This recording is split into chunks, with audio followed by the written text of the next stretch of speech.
Hello everyone, this is Science Science and you're looking at the audio-visual chapter of Class 11th Biology. This is the first part of Chapter 2, Biological Classification. Since the dawn of civilization, there have been many attempts to classify living organisms. It was done instinctively, not using criteria that was scientific, but born out of a need to use organisms for our own use for food, shelter, and clothing. Aristotle was the earliest to attempt a more scientific basis for classification.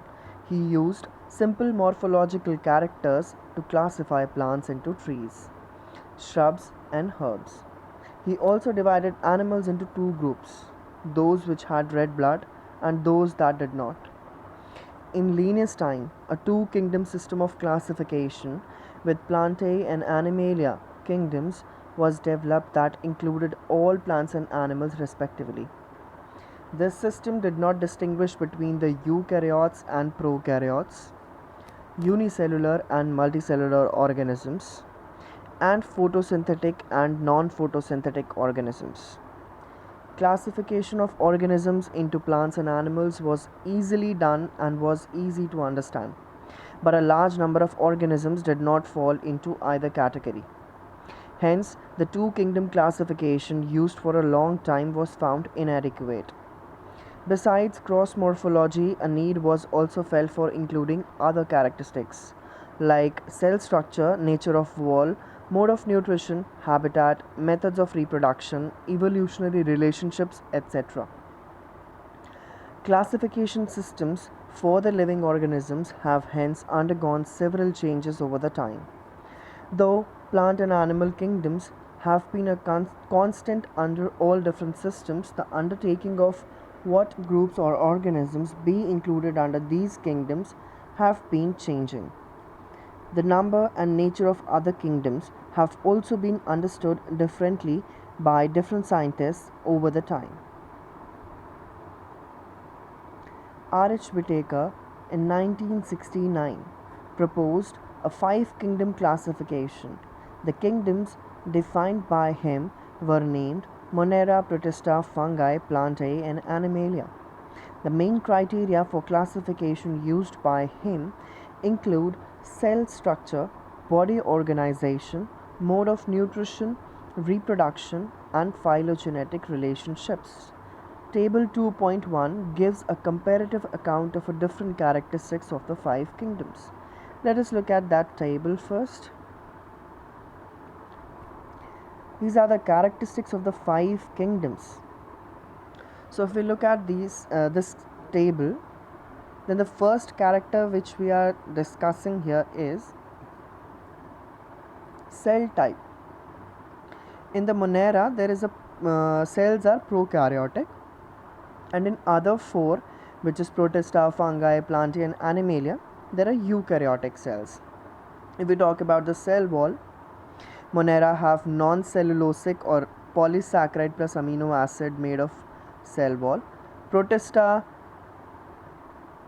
they have some of protistans have cell wall. In fungi, the cell wall is made with chitin.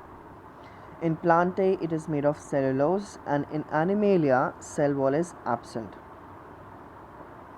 Now, if we talk about the nuclear membrane, it is absent in the Monera and present in all other four, that is Protista, Fungi, Plantae, and Animalia. If we talk about the body organization, Monera and Protista have cellular body organization. Fungi have multicellular loose tissue. Plantae have tissue and an organ system kind of a body organization. Only tissue and organ type of body organization. And Animalia have tissue, organ, and then organ system type of a body organization. Now if we talk about the mode of nutrition, Monera is having a autotrophic type, in which there is a chemosynthetic and a photosynthetic, and in heterotrophic it is saprophytic and parasitic both. So in Protista it is autotrophic, photosynthetic, and heterotrophic. and fungi having a heterotrophic, which could be a saprophytic or parasitic. Plantae is totally autotrophic, which is photosynthetic, and in Animalia it is totally heterotrophic, which could be a holozoic or saprophytic. Now let's go further. Now the three domain system has also been proposed that divides the kingdom Monera into two domains, leaving the remaining eukaryotic kingdoms in the third domain and thereby a sixth kingdom classification. You will learn about this system in detail at higher classes. Let us look at this five kingdom classification to understand the issues and considerations that influence the classification system. Earlier, classification systems included bacteria, blue-green algae, fungi, mosses, ferns, gymnosperms, and the angiosperms under plants. The character that unified this whole kingdom was that all the organisms included had a cell wall in their cells. This placed together groups which widely differed in other characteristics. It brought together the prokaryotic bacteria and the blue-green algae, cyanobacteria, with other groups which were eukaryotic. It also grouped together the unicellular organisms and the multicellular ones. Say, for example, Chlamydomonas and Spirogyra were placed together under algae. The classification did not differentiate between the heterotrophic group fungi and the autotrophic green plants, though they also showed a characteristic difference in their walls composition. The fungi had chitin and in their walls, while the green plants had a cellulosic cell wall. When such characteristics were considered, the fungi were placed in a separate kingdom fungi. All prokaryotic organisms were grouped together under kingdom Monera, and the unicellular eukaryotic organisms were placed in kingdom Protista. Kingdom Protista has brought together Chlamydomonas chlorella, which is earlier placed in algae within plants and both having cell walls, with Paramecium and amoeba, which were earlier placed in the animal kingdom which lack cell wall. It has put together animals which in earlier classifications were placed in different kingdoms. This happened because the criteria for classification changed. This kind of changes will take place in future too, depending on the improvement in our understanding of characteristics and evolutionary relationships. Over time, an attempt has been made to evolve a classification system